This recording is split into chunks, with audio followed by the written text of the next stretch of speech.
take a look at it and say, all right, well, can they do this? But the one thing I know, every year I love the SEC championship game. Like this year, we're going to get a pretty good treat in the Big Ten because you have Indiana and Ohio State. But every single year, it's never like I don't have to watch that. Because the reason I bring that up is there's a game that's going to be on 8 o'clock that probably should just be played at midnight or 1 a.m. The ACC championship game. Like, things are not the same. The Early Line, only on SportsGrid.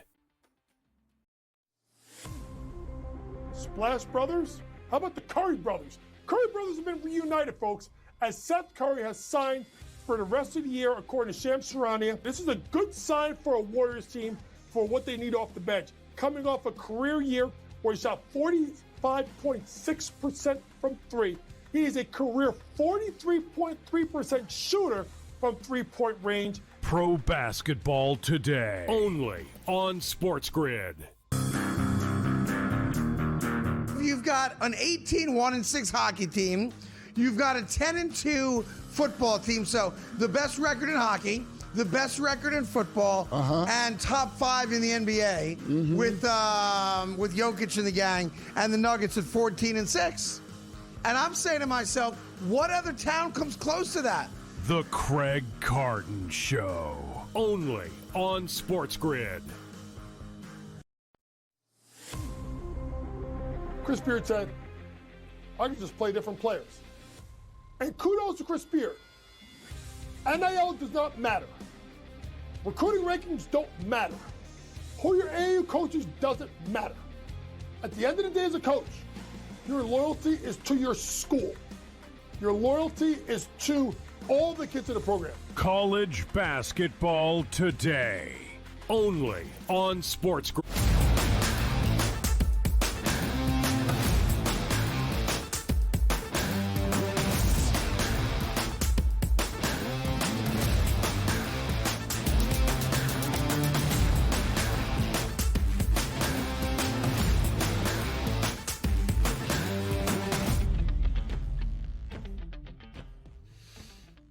Yes, it's a Tuesday morning right here on the Early Line. Normally, I tell you, we're high, we're energy, we're ready to go, and we're ready to feel good. Well, look good, play good. I think I look good. I'm ready to play good today, but my Philadelphia Eagles last night did not look good and did not play good last night because Jalen Hurts decided to turn into a turnover machine. I usually like to get to bed early. I stayed up even in the overtime. I had a team total on the Philadelphia Eagles at 20.5 points.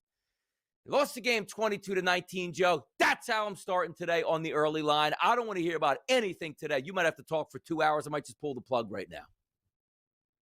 Well, beauty's in the eye of the beholder, Donnie, because I'm sure there are some people that were holding tickets for an under in that game that are probably thinking it was a masterpiece last night. But there is a lot to go over with just how bad that performance was, not just by your Eagles, Donnie, but the Chargers didn't exactly look all world either.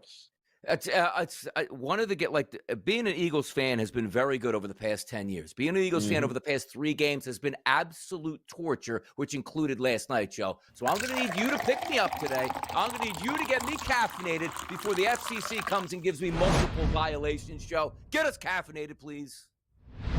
All right, Donnie, I don't know how ball of sunshine I will not be today because I am officially declaring the Baseball Hall of Fame in Cooperstown, New York, a complete and utter fraud. And I told you this was coming. A couple of months ago, I talked about this, Donnie. I told you this was the last stand for Barry Bonds and Roger Clemens to get into the Hall of Fame. And yesterday, well, a committee of 16 people who are supposed to be experts on the game looked at the greatest hitter in the history of the game and one of the top 5 all-time power pitchers and said, nah. But they didn't just say no, Donnie. They insulted them at the same time. Both Bonds and Clemens received fewer than 5 of those 16 votes. Fewer than 5. Do you know what that means? That means in Hall of Fame terms, that's pretty much a death sentence. They are now on what they call, quote, death row in Cooperstown.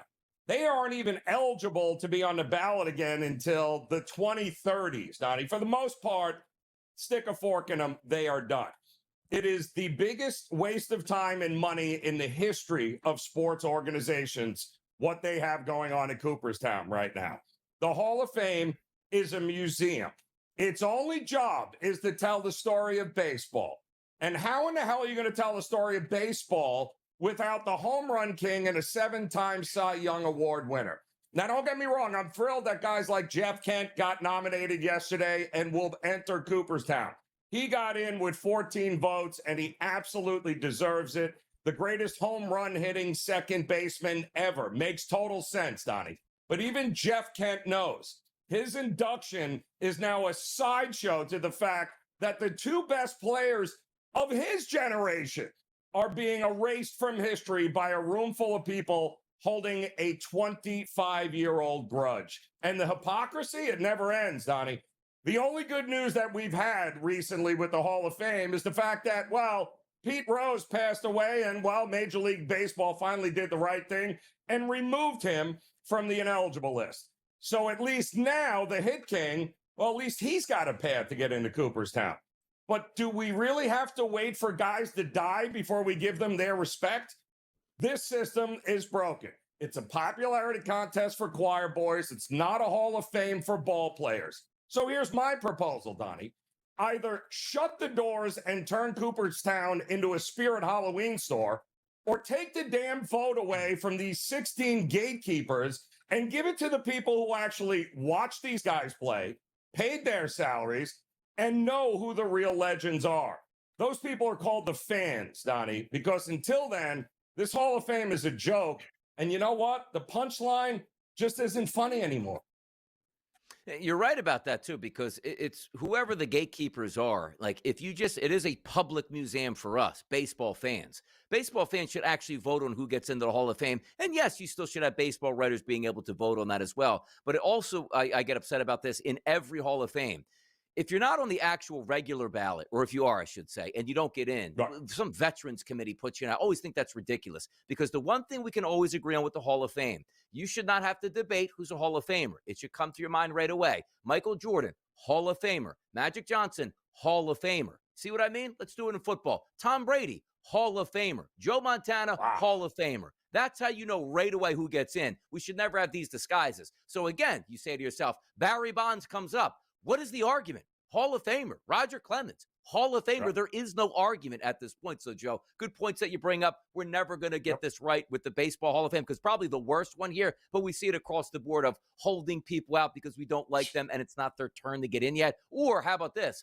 Well, Babe Ruth didn't get in unanimously. We can't put anybody else in. Can you imagine that grudge that went on for 50 years in baseball? You got to be kidding me at this point. Let's get to the hottest topics across the sports landscape with the early lineup today, which means Notre Dame. There's a grudge here at this point. Notre Dame says, they caused irreparable damage here to our program here. Hey, Notre Dame, if you were in the conference, do you know what would have happened here in football? They would have said Miami and Notre Dame should be in side by side. That's the way we're going to do it. Notre Dame is not a participant in the ACC for football. So the ACC says, hey, Miami should get in. That's our guy. And Notre Dame goes, that's not fair. I can't believe you pushed your football team over ours, which has no association to the ACC and a conference member in football. Dummies, hello.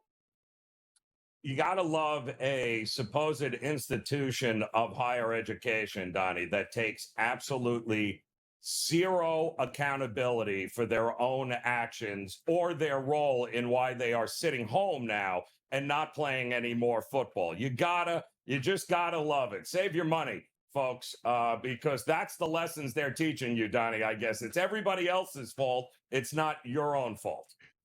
Correct. Let's be an independent and then get angry when we don't have a conference championship. Yes. And then when another school's conference team actually wants to get in, you're not being promoted above them. Like, why didn't Ohio State just try to promote Notre Dame as they should be in?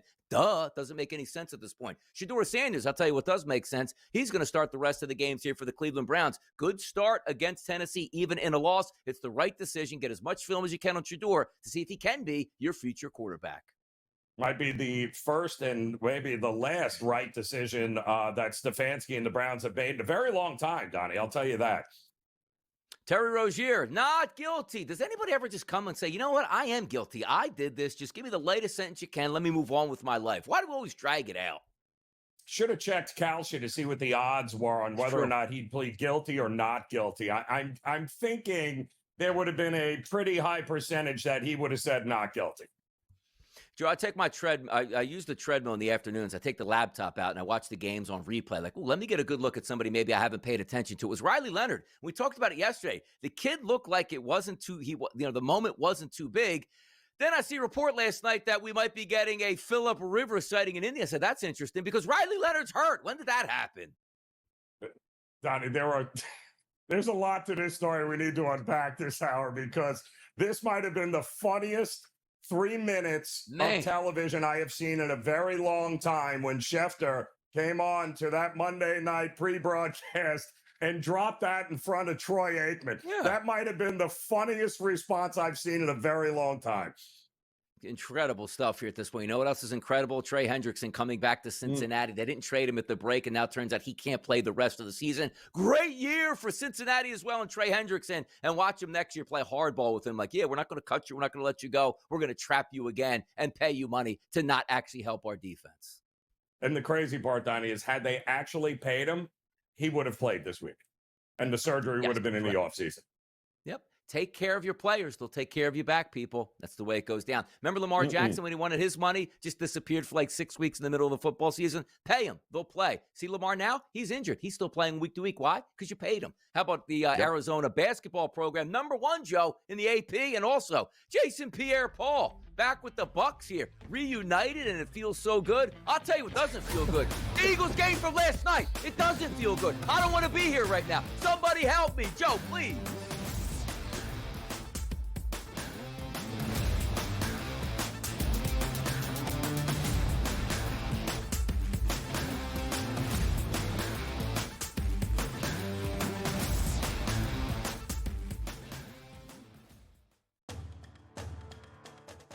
They have a bigger talent pool potentially, and they're going to give them anything it takes to potentially get this team back to a national championship. And if you want to set a legacy, you could maybe have one good year at Ole Miss and maybe potentially, 5 or 6 9-3 campaigns, but you're not going to make the playoff each and every season, or at least that's the mindset.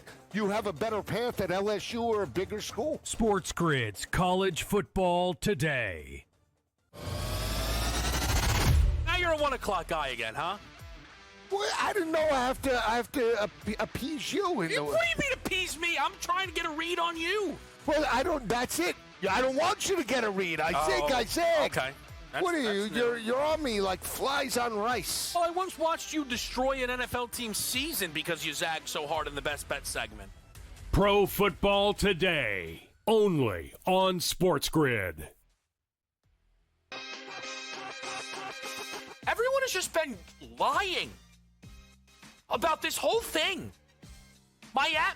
Okay. Of the top 15 teams in the country, there are 4 total losses to unranked football teams. Miami has half of them. Game time decisions, only on SportsGrid. Florida was thought to get Lane Kiffin, but they go and turn to Tulane head coach John Summerall. This is a solid hire, coach. He's a tough-minded coach. I thought he would be a perfect fit at Auburn, just knowing he's from Alabama. But I think Florida got an outstanding coach. He will be a tough nut that knows how to win football games. The Bowden Blitz, only on SportsGrid.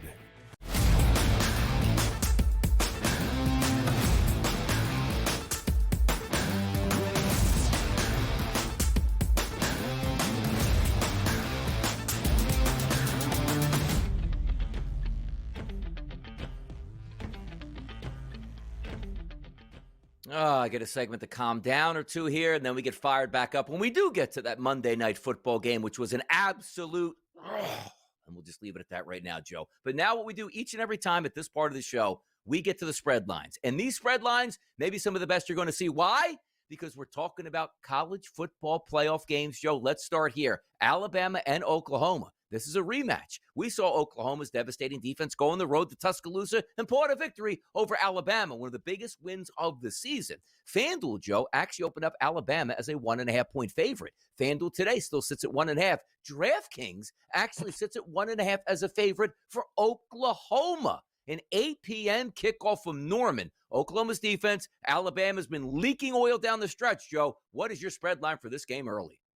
Well, it's important we all remember that these 4 first-round playoff games are all on the home campus sites of the higher seed. So in this case, Donnie, we're in Norman, Oklahoma here on this Friday game, December 19th, 8 o'clock Eastern time. And you're right, Alabama, the slight favorite to open up. And now there's pick'ems in a lot of spots. We have seen it flip in a few other spots. And you would think a home field advantage in this equation would certainly, especially given what we just saw from Alabama against Georgia and the history of Oklahoma actually beating Alabama in Tuscaloosa, that maybe, just maybe, we get a little bit more towards Oklahoma. But no, it seems to be pretty much straight up a pick'em is what the market seems to think we have here. Haven't seen a whole lot going on with the total at this point. It seems very low, Donnie, 40.5. But given what we've seen from that OU defense and offense, it might not be low enough here. We got to keep an eye on it. Do have to keep an eye on at this point right now, but you get excited for this too, because that's a great game that's going to be lining up an SEC battle right now. We know both of these teams certainly want to win in advance, big-time fan bases, and maybe it just goes to the defense right now of Oklahoma. But neither one of those offenses, Joe, certainly on their P's and Q's right now. Got another good one down there, Kyle Field, a 12 o'clock kickoff on a Saturday, which means, Joe, that's 11 o'clock a.m. local time. The Miami Hurricanes and the Texas A&M Aggies, the line opened up at 3.5, still sits at the majority of outlets, Joe, at 3.5. DraftKings is showing a 4 right now, but a total of 51.5. A&M knew they were getting in. Miami is in now. I know the energy is certainly high, but can Miami pull off an upset, or is Texas A&M and the SEC going to move on, Joe? What's your spread line here?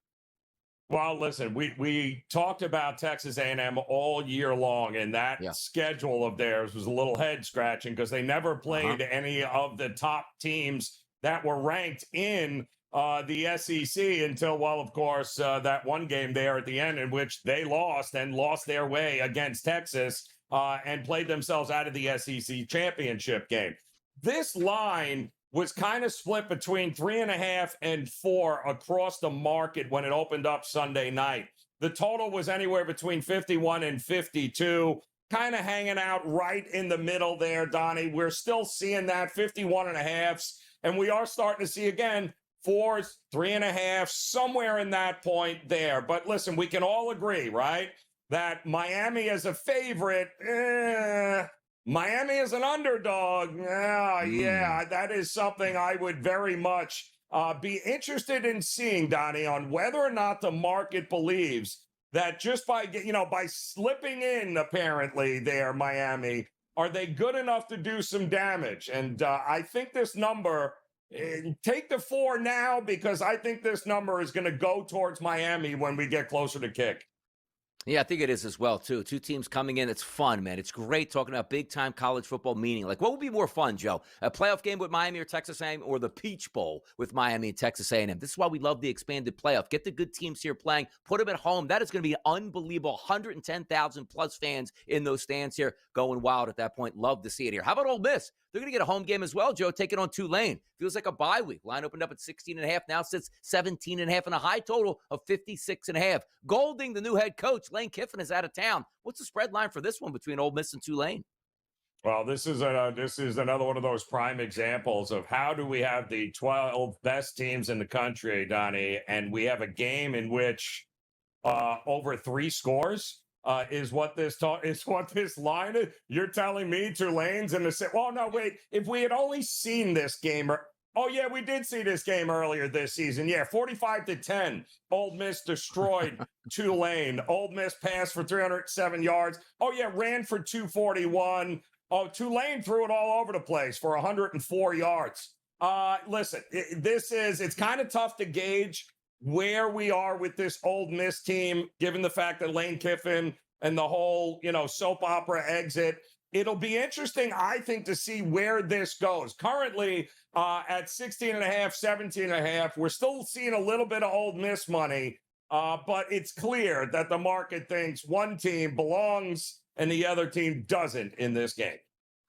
Thursday Night Football, one team belongs in the playoff race and one team doesn't, and that's Tampa Bay belongs in it. Not playing great football, but still there. The Atlanta Falcons have basically given up, it feels like, on their season. Kirk Cousins, Baker Mayfield. This line, Joe, opened up 6.5, and now it's dropped 4.5s and 4s across the board, depending on where you're shopping at right now, between the Falcons and the Tampa Bay Buccaneers. Thursday Night Football, a lot on the line for Tampa Bay. What's your spread line here?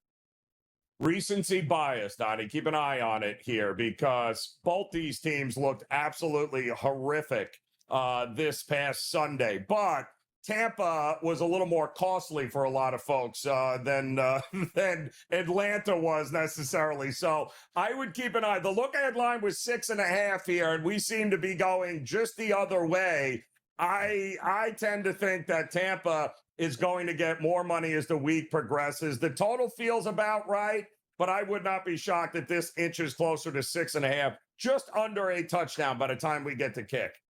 Couple players maybe coming back off that IR. Looking at you, Mike Evans. We'll see if that makes a difference here in that line. Tonight in the NBA, 6 o'clock start. Miami Heat, Orlando Magic. Slight favorites of the Miami Heat on the road, and a total, Joe, of 234.5. What's your spread line here?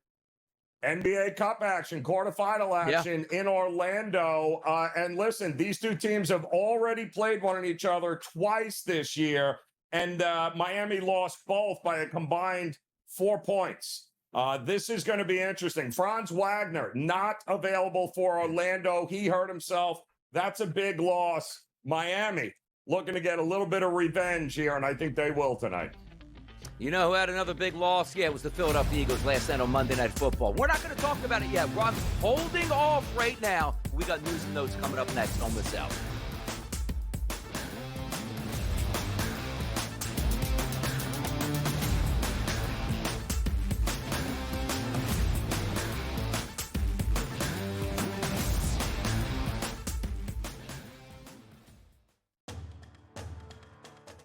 They have a bigger talent pool potentially, and they're going to give them anything it takes to potentially get this team back to a national championship. And if you want to set a legacy, you could maybe have one good year at Ole Miss and maybe potentially, 5 or 6 9-3 campaigns, but you're not going to make the playoff each and every season, or at least that's the mindset.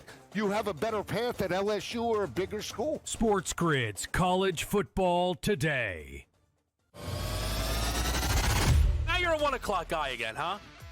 Well, I didn't know I have to appease you. What do you mean appease me? I'm trying to get a read on you. Well, that's it. I don't want you to get a read. I said. Okay. What are you? You're on me like flies on rice. Well, I once watched you destroy an NFL team's season because you zagged so hard in the Best Bet segment.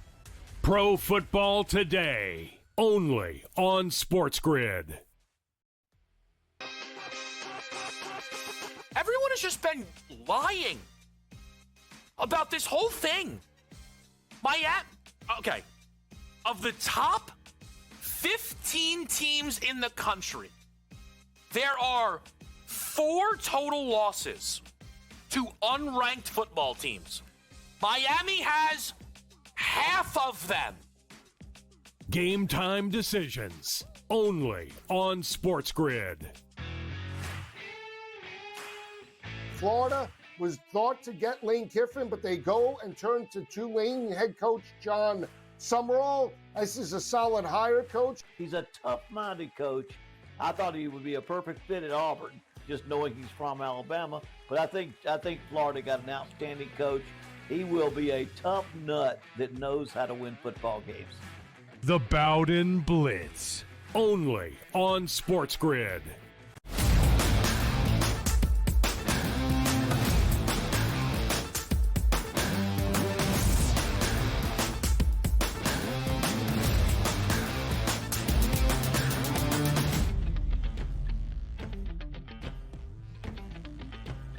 News and notes across the NFL landscape, which was really interesting yesterday, as we brought up earlier in the show. Taking a look at Riley Leonard, probably going to be the starter now with Daniel Jones down for the Indianapolis Colts. Thought he performed decently, and that's a guy coming in as a rookie, ice cold, without much practice time, and actually looked like he was the part.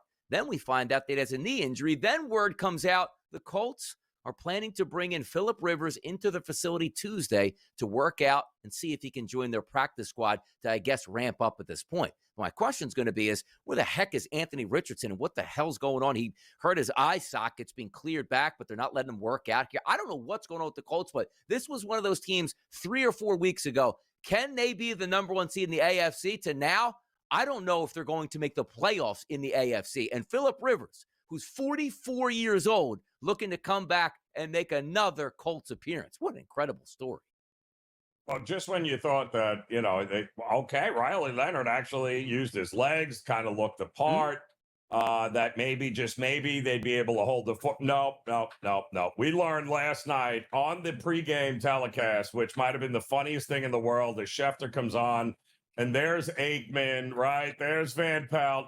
And when they busted out the news that Rivers is coming in for a tryout, I literally thought Troy Aikman was going to fall off the chair. And you knew it was coming. They're like, well, why didn't they call you, Troy? Why not get you out there? That is the state of the quarterback position right now in the NFL, Donnie, where we're calling 44-year-old grandfathers off the couch to see if maybe they can come and play quarterback. And I get it. What choice do you have? Like, leave no stone unturned. But are we really? There's nobody else, Donnie. Nobody else that this team could have. They literally pushed all their chips in on the table to go and get Sauce Gardner. Like, they believed they had a shot at winning this AFC. Not with a 44-year-old Phillip Rivers, Yeah, it's over. It's over for the Colts. It's a shame. It was a great story while it was going on. You have one of the best running backs in football plowing away. Daniel Jones, wow, reincarnated. He's now down with another injury. Riley Leonard wasn't going to lead you to an AFC championship either, but at least he was competent and young. Now you're going to look to a 44-year-old to try to save your season. Ain't going to happen here. Other news and notes from Sunday Action, Pete Carroll. We all know. Pete Carroll got himself a little bit in trouble in this one, and it's not really their fault. I don't think there was a right or wrong at this point, but the field goal did make me laugh. It never should have happened because there never should have been a delay of game call on the defense, which was the Denver Broncos, to even allow more time on the clock to kick that point. But Pete Carroll goes, you know what? Down 10, I knew it was going to look stupid, but here's what we had to do. Come on, Pete. I'm telling you right now, Donnie, that you can't. That's even worse, Pete. Yeah. Like, you should just say, hey, listen, we were working on some things on specialty. Yeah. Like, anything other than, I figured, why not? Yeah, I happen to know the spread was 7.5 and the total was 40.5. So, yeah, why not? After all, we are the Vegas Raiders, right, Donnie? I mean, come on, Pete. You got to be better than that, man. Oh, my goodness. Let's see that video. Let's see Pete talking about it. We got Pete talking about it. Let's go. Well, if you notice, I was battling with the official, making a plea because we saw 8 seconds, 7, which would have given us a chance to kick the field goal, kick an onside kick, and maybe have a second left. And then when it went down to 5 or went down to 3 or whatever they did, and then they put it back to 5 or whatever, then I knew it was going to look stupid. Like, you couldn't figure out why we were doing it. So, but one, it was 8. And I was trying to get it to 10. I was talking 10, with the guy trying to get it back up. And I thought I'd had a chance to plead it and plead it, and they might give me a shot. And so that was just competing is all it was. But fans couldn't understand. Like, you're asking the question, but there was a real clear thought what we were trying to get done there, just to take it down to the very last click. But it's the optics were bad, because I don't think the optics would be as bad, Joe. Like, if you just line up in shotgun and throw it into the end zone and it falls incomplete and there's no time on the clock. The funny part is, like, you're kicking the field goal and it just brings in again, like, oh, the field goal, we get the total. The field goal, we get the cover in this game. I know coaches probably, Pete Carroll probably doesn't think about gambling because he's too old to do that anyway. But just the optics of it being in Vegas, it was hilarious, unless you had a ticket on the game for the under and or the Denver Broncos. I'm still waiting for a legit reason. Like, he just talked in circles there. Like, I still don't understand. We're just competing to the end. Well, then throw it into the end zone. Throw the Hail Mary like every team has done in the history of the NFL in that spot, Donnie. You don't roll out the field goal team down 10. Unbelievable, man. Absolutely unreal.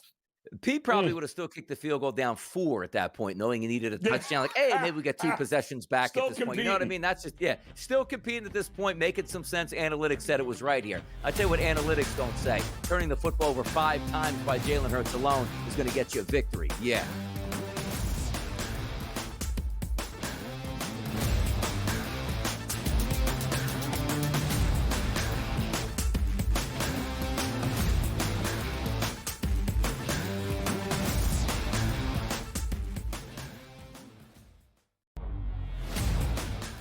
Take a look at it, you say, all right, well, can they do this? But the one thing I know, every year I love the SEC championship game. Like this year, we're going to get a pretty good treat in the Big Ten because you have Indiana and Ohio State. But every single year, it's never like I don't have to watch that, because the reason I bring that up is there's a game that's going to be on 8 o'clock that probably should just be played at midnight or 1 a.m.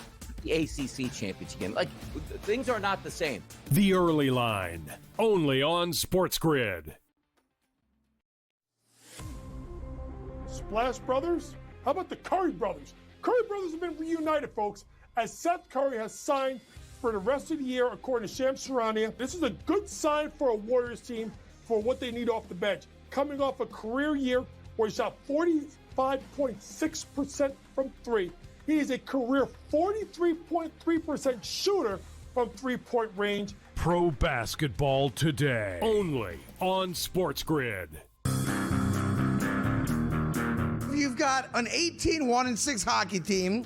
You've got a 10-2 football team. So the best record in hockey, the best record in football, and top 5 in the NBA with Jokic and the gang, and the Nuggets at 14-6. And I'm saying to myself, what other town comes close to that? The Craig Carton Show, only on SportsGrid. Chris Beard said, I can just play different players. And kudos to Chris Beard. NIL does not matter. Recruiting rankings don't matter. Who your AAU coaches doesn't matter. At the end of the day as a coach, your loyalty is to your school. Your loyalty is to all the kids in the program. College basketball today, only on SportsGrid.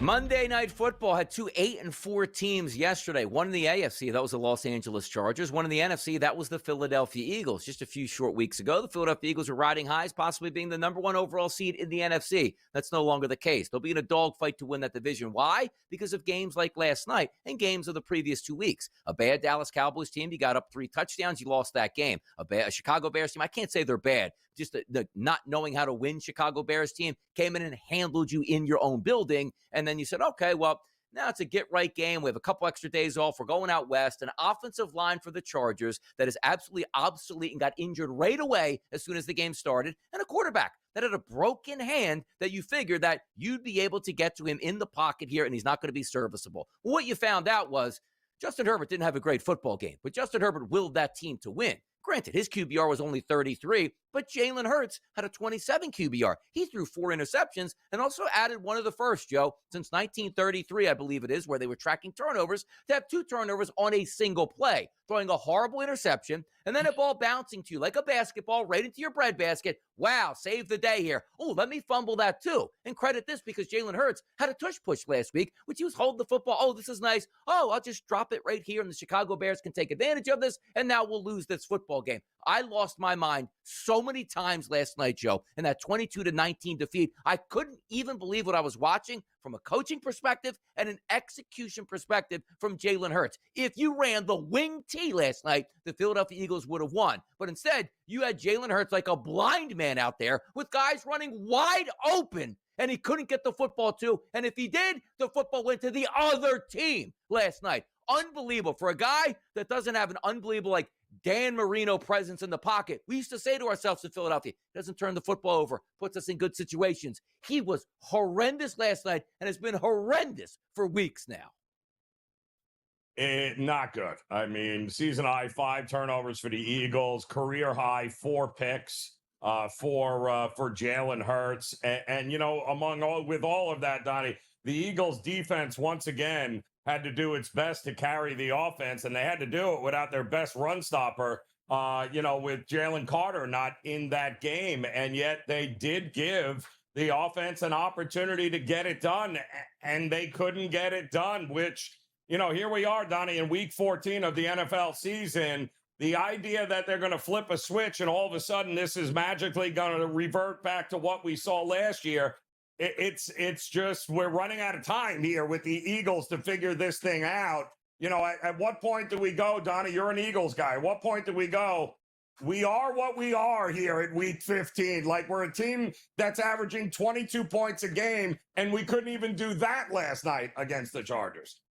Yeah, and again, you get upset too because I'm an Eagles fan. Of course, I'm going to be pissed off at the last 3 weeks, but also a team total at 20.5, which should have been in the bag where, they first and goal at the 2-yard line in the first half. Let's go shotgun and hand the football where we can't run out of position, lose it, and then throw the ball the next 3 times, get a holding penalty that brings back a touchdown. Then the other one before the half, you get an interception, you get a 15-yard penalty. Hey, we're right in field goal range, 10 seconds to go. Let's get a bit closer. No, let's throw the football out of bounds and let's kick a field goal and miss it here. And then you get to the second half with so many opportunities where Jalen Hurts finally made one really good pass of the night to A.J. Brown. The defender did make a good play, but A.J.'s supposed to catch that ball anyway for a touchdown, which clinches that game. Even on the final drive of the game for the Chargers in regulation, 3rd and 10, Quinyon Mitchell, one of the best cornerbacks in the NFL, decides to hook Quinton Johnston on the outside here and gets a first down, and they were able to drive down and kick a field goal at the end of the game. The Eagles even did the right thing in overtime, kick the football off, hold the other team to at least a field goal, and you know exactly what you have to do the rest of the way with 4 downs to do it. And you get inside the red zone on 1st and 10 at the 17-yard line with a couple minutes to go on the clock. You have a field goal in your pocket for the automatic tie. You can run some clock. And what does Jalen Hurts do? Makes the bad read on a read option because Khalil Mack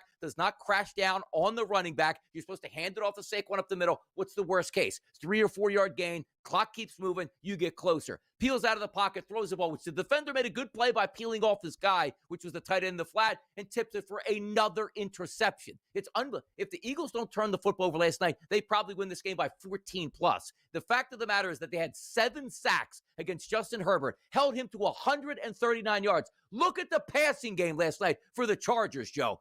Vidal, a 60-yard catch, which was on the first drive of the game, was the only bad play the Eagles had. After that, 3 catches for Keenan Allen, 22 yards. 1 catch for Trey Harris. 1 catch for Ladd McConkey. You've got to be kidding me. The fact that they lost this game is still burning me up today because, Joe, they did it to themselves. Well, I mean, listen, Donnie, that's now 2 weeks back-to-back, 3 losses in a row, 2 weeks back-to-back. Jalen Hurts has accounted for 7 turnovers. You're not going to win a lot. I don't care who you're playing or how good your defense is. It's impossible in the NFL to overcome that many stupid mistakes. And that's exactly what they are. Not to mention, I mean, it was ugly football last night. Both of these offensive lines are a hot mess right now. I mean, kudos to finally getting Saquon off and running there. Got over the 100-yard mark, finally got that big touchdown run there over 50 yards. But I mean, it's too little too late, and you keep shooting yourself in the foot. Gutsy win. Somebody had to win the game. I think the Chargers ultimately made a few more plays than what the Eagles did, and that was the difference in the game, but certainly a game that was very winnable. And now you're talking about a 3-game losing streak, which I can't remember the last time we talked about an Eagles and a 3-game losing streak. And, oh, yeah, by the way, now Dallas is at home going, all right, so you're saying there's a chance. Hey, Cameron Dicker, 5 for 5 yesterday. I mean, the dude was just money. Overtime, extras, doesn't matter. I mean, everything right down the middle at this point. And also, Warren Sharp put out a tweet last night, which, again, gets me incensed at this time. How many times do you have to watch the Philadelphia Eagles offensive line not get a push? And also, running backs are built, Joe, to get ahead of steam. There's a reason why they're 7 yards back in the backfield, so they can run downhill when they get the football and pick and choose where they want to run and cut back. So the Philadelphia Eagles were in shotgun last night 29 times. They ran for 2.9 yards per rush, Joe. The 8 plays they were under center, they ran the ball for 7.6 yards per rush here. Saquon Barkley running downhill to pick his lane and make moves. That's how it gets done. Not handing the football flat-footed where nobody blocks and he gets 1 yard or loses a yard and you start at 2nd and 10 or 2nd and 11 each and every time. I don't know where the Eagles go. They got a layup next week against the Las Vegas Raiders, but you turn the ball over 5 times, you'll lose to the Raiders as well. It's amazing to see the downfall of the Eagles where they took such good care of the football, which now they don't care about the football and fumble it all over. And I got to tell you, funny part about watching this game last night, Joe, is, cable TV sometimes a little bit spotty. The Jalen Hurts interception right to a lineman gets returned. My TV started to cut out when the ball came loose, and I saw exactly where Jalen was and exactly where the defender was. I go, oh, my goodness. When this pops back in a second, the Eagles are going to have the football, and I can't wait to watch this play out. Only to see he fumbled that football, and the Chargers got it back. Amazing. And Joe, I go to bed early at night, except when the Eagles are playing. I had to go to overtime, and the fact it ended on that interception, I'm lucky I even got an hour of sleep last night like I'm some 22-year-old living on the edge of the Philadelphia Eagles. I don't deserve this. My heart doesn't deserve this, Joe. It doesn't. Yeah, well, listen, what doesn't kill you makes you stronger, right? The reality is Philadelphia still controls their destiny here, but I don't know how many more of these ridiculous games and shooting themselves in the foot they can handle. And don't forget, I was watching that play, Donnie, and I was just waiting for the Benny Hill music to hop on when it was going, because that's exactly what it looked like in that game. Interception, fumble, picks it up, fumble again, look at that, who's on top of it? It was a comedy of errors, all across the board. And now you got to take on a Raiders team, Donnie, who we just heard Pete Carroll say they're going to compete till the end, right? They want to be competitive right up to the end. So I don't know that I'm running to the window to lay anything with Philadelphia at this point. Yeah, Eagles are double-digit favorites against the Raiders. Maybe it's even Kenny Pickett that's going to come back to Philadelphia. We'll see how that one turns out. But just 3 straight terrible losses from the Eagles. There's still time to get it together, but there's no real faith at this point right now. If Jalen Hurts' best, combination of athleticism and protecting the football, he looks like he's not athletic, and now he doesn't protect the football. Tanner McKee, are you watching back there, brother? Hey, I saw Jeff Garcia in the mid-2000s come in and deliver, man. What do you got?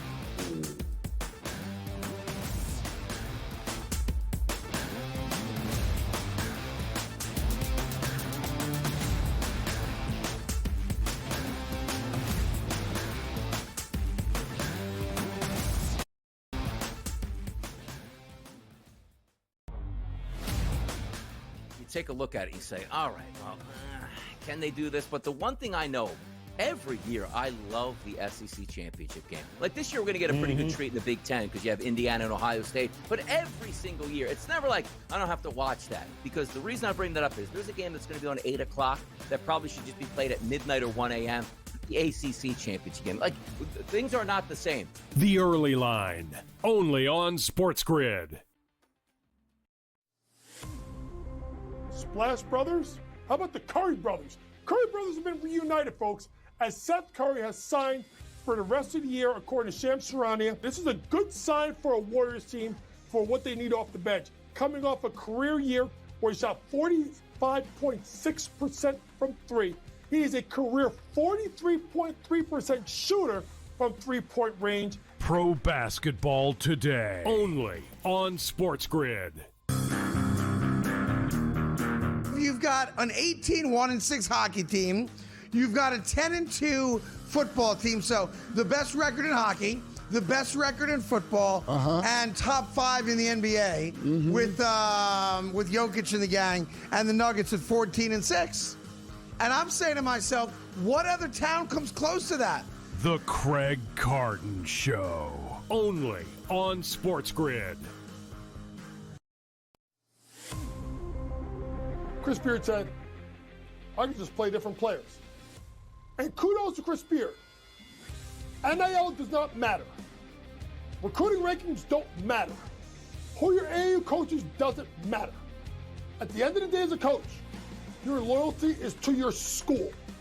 Your loyalty is to all the kids in the program. College basketball today, only on SportsGrid.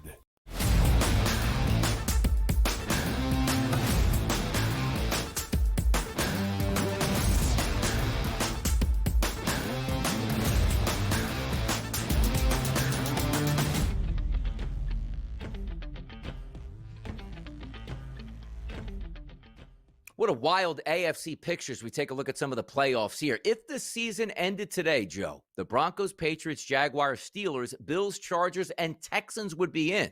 Yeah, the Colts that we were talking about a few short weeks ago, the best record in the NFL, they're on the outside looking in right now. The Baltimore Ravens, who many people had as their favorites to win the championship this year, opening up in the season, they're 6-7 in ninth spot. The Kansas City Chiefs, they always make the AFC championship game at least and then play for a Super Bowl. They're currently sitting at 6-7 as well. The two teams at the top of the heap, the Broncos and the Patriots, which is incredible. And then how about Duval County down there? 9-4, and then the Steelers with their big win over the Baltimore Ravens, they sit at 7-6. If we're looking at this playoff picture, Joe, the has-beens, I guess you can call them now, right? The Ravens and the Chiefs on the outside looking in. The new kids on the block, the Patriots and the Broncos, both sit at 11-2, man. Yeah, it's kind of crazy, right? Didn't necessarily have that on the bingo card, but it just goes to show you that Indy, a month ago when they mortgaged part of their future assets to win now, they truly saw what we saw. Like, this is anybody's game in the AFC, right? I mean, how much confidence do we have with some of these, with the Patriots of the world? And, do we trust every one of these teams has serious flaws and question marks, Donnie, in the AFC. It's very hard to look at any one and be like, well, we don't have a Chiefs this year, right? We don't have that. We don't have a Ravens this year. Even Buffalo's got a million questions. So it is, even though the record is great, there are still, to me, a lot to be determined here down the stretch. Yeah, you hit like the nail on the head, Joe, right there, because we're talking about teams with the trustability in the playoffs. Well, Donnie, how could you trust the Bills and never get to the Super Bowl? It's still Josh Allen. They're still used to being up top. You take a look at the Ravens. They're always there in the end. Hey, healthy Lamar Jackson, of course they're going to make a deep run in the playoffs. And the same thing with the Kansas City Chiefs with Andy Reid and Patrick Mahomes. We don't have that, which means when we're taking a look at the possibilities of who can win, what the odds would be, that's why the Bills are plus 370. Wait a second. They're 2 games back, or 3 games back right now. 2.5 games, I should say, back of the New England Patriots, who are in first place, with another game on deck with them. Are we waiting again in a wait-and-see mode? Like, who cares? If the Bills lose again to the Patriots, they're still going to be as favored in the playoffs, and they should be able to win. I don't know that here. But the one thing I do know is every team is vulnerable at some time, and then you look at the top of the standings, the Jaguars. We've seen what Trevor Lawrence, does in the playoffs at this point. Not particularly good. We've seen the Patriots with Tom Brady do damage. We don't know what they're going to do without Tom Brady in the playoffs here. And the same thing with the Broncos and Bo Nix at this point. Love a good story, but also at the same time, I watched the Broncos and go,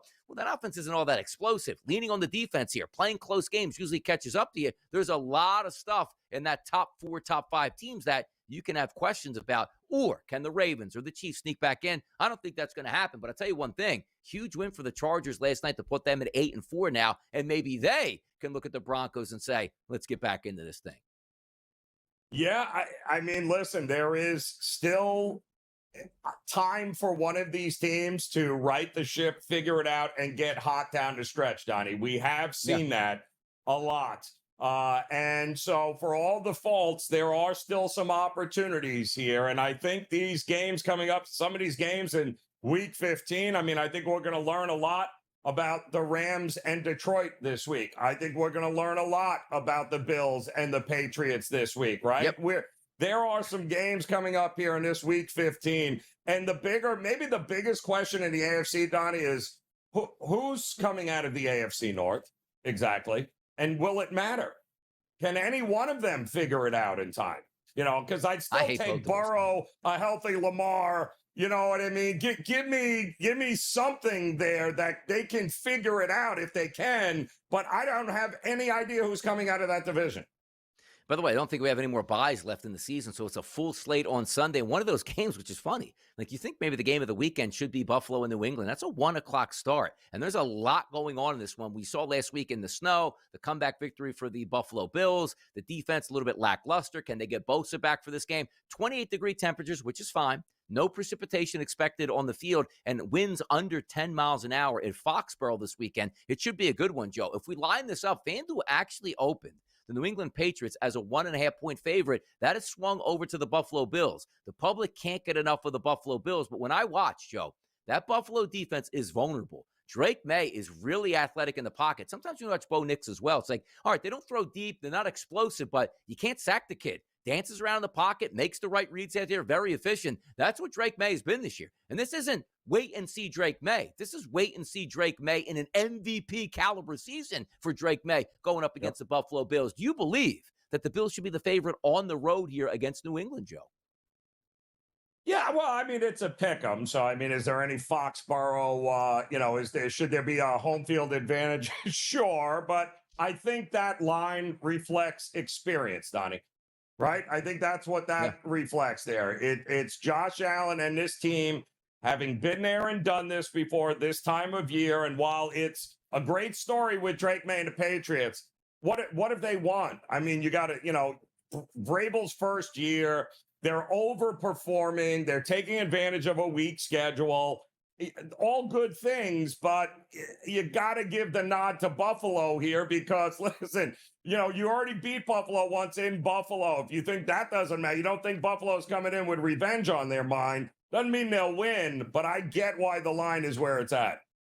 Yeah, Cashew Markets there directly 50-50 with chances here. So obviously a $100 wager pays back $200. You get that even money back. But that's one to keep your eye on because I still feel like if the Buffalo Bills win, most of the public, well, that's what's supposed to happen. The Bills are going to split with them and the Bills are playing well and it's Josh Allen, MVP candidate himself. But it feels like we're still waiting and we haven't given New England the credit yet. Yep. Has their schedule been against all the holy rollers in the NFL? No, it hasn't. Like they've had a pretty good schedule and they've taken care of it here. But now you step up in competition, New England. Go out there and show me a victory. And I don't mean let's squeak by it, 21-20. Go and show me. Win that game by 4+ points here where you're in control in the fourth quarter and you won that football game. You didn't just hold on for dear life. That's what I think I need to see in the public is waiting on. Because if you give New England another victory, Joe, now we're talking about can we actually get home field advantage throughout the playoffs as the number one seed and a bye for New England? That'd be incredible. Correct.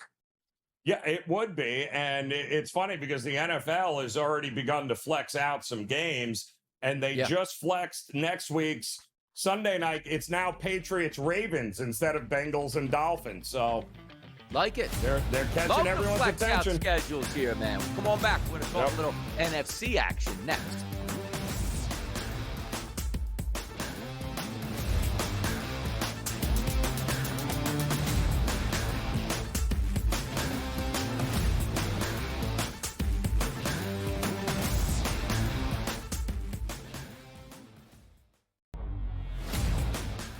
Take a look at it, you say, all right, well, can they do this? But the one thing I know, every year I love the SEC championship game. Like this year, we're going to get a pretty good treat in the Big Ten because you have Indiana and Ohio State. But every single year, it's never like I don't have to watch that because the reason I bring that up is there's a game that's going to be on 8 o'clock that probably should just be played at midnight or 1 a.m.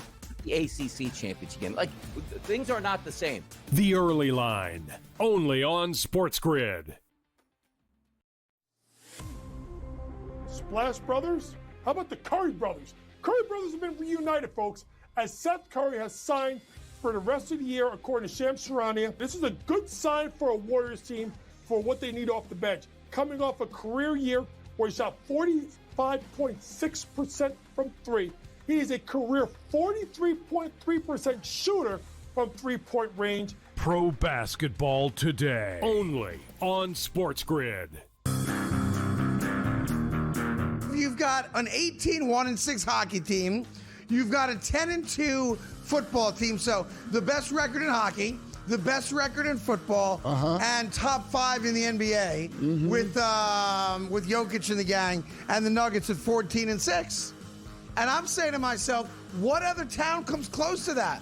The Craig Carton Show, only on SportsGrid. Chris Beard said, I can just play different players. And kudos to Chris Beard. NIL does not matter. Recruiting rankings don't matter. Who your AAU coaches doesn't matter.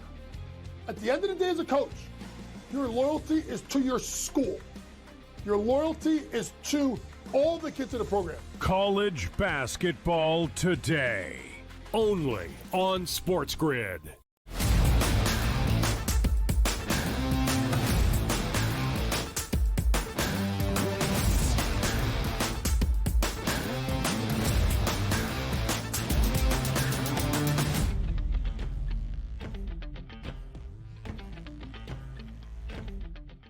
Oh, man, let's have some fun here. It's the early line. It's your boy Donnie Rightside right now. And sometimes I have to take a look in the mirror and say, why do I get myself so worked up? Why do I get so angry? Why do things mean so much? Because we're sports fans. We wear our heart on our sleeve, and this is what happens. And particularly being in this business here, you got to show up to work, even if your favorite teams let you down just hours ago. It's a business we chose right here, and it's why we got into it. Now, the NFC, the playoff picture is becoming clear. So myself and Joe Ranieri, we're going to take a look at some of these teams that absolutely should be fighting for their playoff lives and some teams that look like they're fighting for supremacy in the NFC. And one of those teams is those Los Angeles Rams. They look tremendous, Joe. When I start at the top, the Rams would have that first round bye.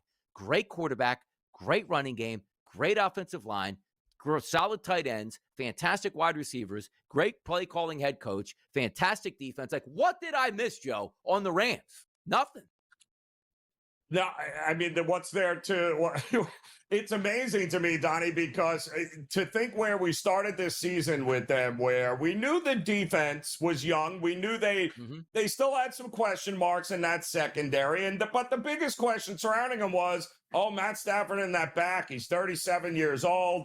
The offensive line has got some issues, and we don't know if we can trust them. Boy, oh boy. I mean, it took, 2-3 weeks before nobody talked about his back anymore or protecting him. And now here we are just steamrolling. And look at this line coming up against Detroit this week. Tells you everything you need to know about what the market and what we should be considering maybe the best team in the NFL right now with the LA Rams. I'll tell you, it's madness, too, because you look at the division leaders, look at the home game, right? The Rams are 10-3, really good team. The Packers, 9-3-1, really good team. The Eagles leaking oil right now. We'll see if they get back on track. And the Buccaneers hanging on, going up against the Panthers, who have identical records at 7-6, but just the tiebreaker right now goes to Tampa Bay. But look at the wild card teams, Joe. 10-3, 9-4, and 9-4. Absolutely sensational. The one thing you could take out of the playoff picture, look at the NFC West. Rams 10-3, Seahawks 10-3, Niners 9-4. Now, granted, the NFC West did get a pretty good pick here on divisions that they played, which is why the Niners at 9-4, despite all those injuries, they played a dog and pony show schedule, but they're winning those football games. Somebody's going to get left out, and it might be the Lions at 8-5 that don't even make it into the playoffs. They got a massive game coming up this weekend to see if they can pull out a victory up against those Los Angeles Rams. I like what I see in the NFC, and by far, to me, Joe, I think the NFC is better than the AFC overall. I agree. The only worry that you have there, Donnie, is do they devour themselves, before Correct. we get there? And that's the big question. But you're right. I think when you go down pound for pound, the NFC has got teams I think that we would consider more built for the long haul, right? Teams that we would consider that do have some experience.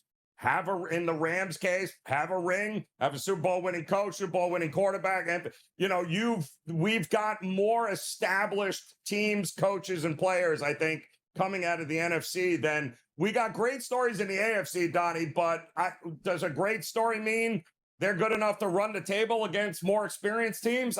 I don't know.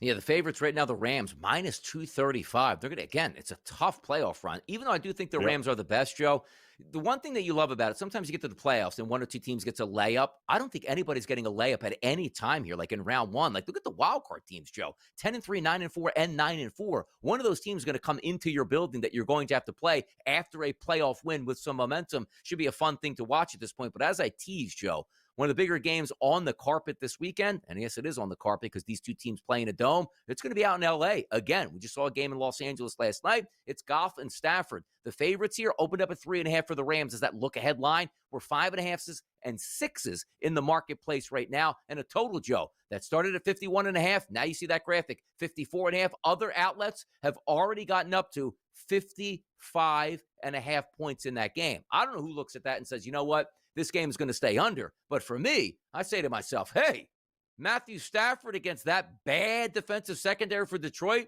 and we know Dan Campbell is going to go for on every fourth down and won't kick a single field goal in that game, knowing he's got to catch up with the Rams. I do like the fact this week, again, we don't have any bye weeks. We get football started on a Thursday night. But just looking at some of those games where elimination games, right? Baltimore lose a game next week. It's going to be elimination for them. The Kansas City Chiefs lose. But just the focus, Joe, on that Detroit Rams game, that's going to be a fun one to watch. And we should have a pinball machine on that scoreboard.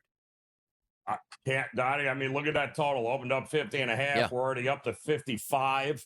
So what do you think the market thinks we're going to get here? Indoors, fast track? Get ready for it. Should be a fun one. Points, and more points. Amon-Ra St. Brown, Jamo on one side, Puka on one side, Devontae Adams. Woo! The best in the NFC and getting underway. So is our number 2 next.